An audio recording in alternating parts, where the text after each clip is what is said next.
लाडकी बहीण ई-केवायसीची नवीन process. Ladki Bahin योजनेच्या अधिकृत पोर्टलवरती यावरती आल्यानंतर ई-केवायसी प्रक्रिया पूर्ण करण्यासाठी येथे क्लिक करा. यावरती टच करा. सर्वप्रथम लाभार्थी महिलांचा आधार नंबर टाका. खाली दिलेला कॅप्चा भरा आणि मी सहमत आहे यावरती टच करून OTP पाठवा. आधार कार्डची जो मोबाईल नंबर लिंक आहे तो आलेला OTP या ठिकाणी टाका. त्यानंतर पतीचा किंवा वडिलांचा आधार नंबर टाका. कॅप्चा भरा. मी सहमत आहे यावरती टच. आलेला OTP व्यवस्थित भरा. त्यानंतर सबमिट करा. यावरती टच करा. टच केल्यानंतर या ठिकाणी व्यवस्थित माहिती तुम्हाला भरायची आहे.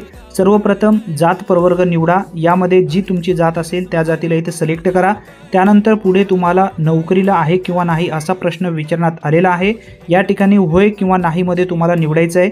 होय करा जर तुमच्या कुटुंबात कोणी नोकरीला नसेल तर. पुढचा प्रश्न आहे तुमच्या कुटुंबात एक विवाहित व एक अविवाहित महिला लाभ घेत असेल तर होय या टॅबवरती टच करा. टर्म आणि कंडिशनला टच करा आणि सबमिट करा. यावरती टच करायचं आहे. यशस्वीरित्या तुमची ई-केवायसी पूर्ण झाली. धन्यवाद.